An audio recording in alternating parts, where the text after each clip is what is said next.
Mario Dumont, le seul atlas dont vous avez besoin. Alors, le déneigement à Montréal, bon, on sait que c'est pas simple, mais est-ce que la ville fait le travail au bon rythme? Est-ce que la ville de Montréal est efficace? C'est certain que certains ont sursauté mercredi matin, fait une entrevue avec le maire de Québec. C'est pas la même grosseur de ville, c'est pas la même complexité. Il y a des secteurs de Québec où ils souffrent dans les cours, là. Ils vont pas charger la neige, mais quand même. Mercredi matin, le maire de Québec me dit, nous autres, le déneigement, en gros, il est fini, là. Puis la tempête était passée à Québec un peu quelques heures plus tard qu'à Montréal, même, parce qu'elle s'en allait vers l'est. C'est nous, le mercredi matin, alors qu'à Montréal, on est pas tout à fait le tiers du déneigement qui est complété en ce vendredi matin.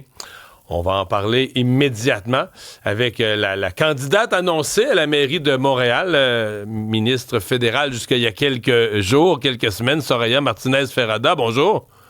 Bonjour. Est-ce que vous considérez que le déneigement est efficace à Montréal? Est-ce que vous blâmez le parti de Mme Plante? Mais en fait, ce que je peux voir, en fait, puis vous dire, c'est que cette administration a enlevé ce qu'on a appelé les mesures d'urgence pour les arrondissements.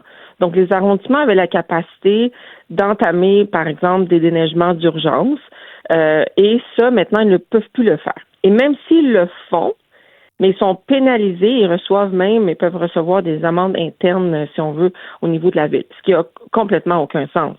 Je pense que l'idée, c'est de s'appuyer sur les arrondissements pour justement être capable de livrer des services rapidement dans des situations d'urgence comme on vit en ce moment. D'ailleurs, mon collègue Alain de Souza était à LCN, je pense qu'il y a 2 jours ou avant-hier, en disant un peu la même chose. C'est de dire, il y a des entraves administratives qui empêchent de donner le service. C'est ça qu'on déplore. Donc, vous dites, il y a des outils que les arrondissements avaient autrefois pour engager plus de personnel ou démarrer plus vite les opérations qu'ils ont perdues. Exactement. On est passé de 2 mesures d'urgence à 1 mesure d'urgence. On a eu 2 tempêtes de neige. Donc, si les arrondissements ont pris la première mesure d'urgence, la première tempête, mais ils ne peuvent plus utiliser la deuxième. Donc, puis même s'ils le font, ils peuvent être pénalisés financièrement s'ils le font, ce qui n'a honnêtement aucun bon sens. Est-ce que la ville de Montréal est efficace en général? Avez-vous l'impression que c'est une ville qui est opérationnelle? Parce que, je voyais Toronto, on dit ça va prendre 3 semaines d'enlever la neige, c'est compliqué dans toutes les grandes villes, mais on a l'autre exemple à Québec, mercredi matin, c'était fini, on sait plus. Pour vous, est-ce que Montréal est efficace? Parce qu'elle pourrait l'être davantage? Montréal pourrait être beaucoup plus efficace, c'est bien évident. Puis pour ça, comme je disais, il faut s'appuyer sur les arrondissements. Il y a eu une volonté très grande de cette administration de centraliser beaucoup les services, mais il faut s'assurer en fait qu'on décentralise le plus possible pour être en mesure d'être plus efficace, plus rapidement sur l'ensemble du territoire. Puis je comprends vous comparer avec Québec, mais Québec, le cadre rebâti n'est pas nécessairement le même. Territoire est nécessairement plus petit. À Montréal, on a une densification quand même très importante. Donc, oui, les défis de l'arrondissement on a plus d'argent, techniquement, on a plus de payeurs de taxes, plus d'argent, plus de moyens. C'est une plus grosse ville. Je sais que c'est plus complexe, là, mais quand même, l'écart... Disons qu'il y a des Montréalais qui trouvent que l'écart est grand entre Québec et Montréal.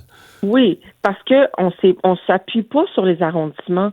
Il faut qu'on s'appuie plus sur les arrondissements qui connaissent leur territoire, qui sont capables rapidement de comprendre que telle rue, il faut la déneiger avant, parce qu'un hôpital, parce que telle rue, il faut la déneiger avant, parce qu'une entrée de métro, etc. Donc, chaque arrondissement connaît bien son territoire.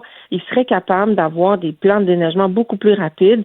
Vous savez, quand on a décidé que Montréal était géré avec 19 arrondissements, avec des maires d'arrondissement, il y a une imputabilité aussi au niveau des arrondissements qui doit exister. Donc, si on s'appuie sur les arrondissements, les arrondissements doivent faire partie de la solution. Maintenant, c'est pas le cas. D'ailleurs, j'écoutais M. Sabourin ce matin à la radio. Écoutez, à quelque part, c'est les élus aussi qui sont responsables de répondre aux citoyens. Puis aujourd'hui, on se retrouve avec un porte-parole de l'administration, mais qui n'est pas un élu face aux citoyens. Moi, vous avez trouvé Mme Plante trop absente? Elle a donné un point de presse, là, je pense que c'est mercredi avant midi. Vous l'avez trouvée trop absente dans cette crise-là? Je pense que c'est pas juste elle, c'est qui est son responsable au comité exécutif des travaux publics. Moi, j'aimerais ça entendre l'administration nous dire comment ça va à tous les jours, un peu comme M. Sabourin fait. M. Sabourin n'est pas un élu.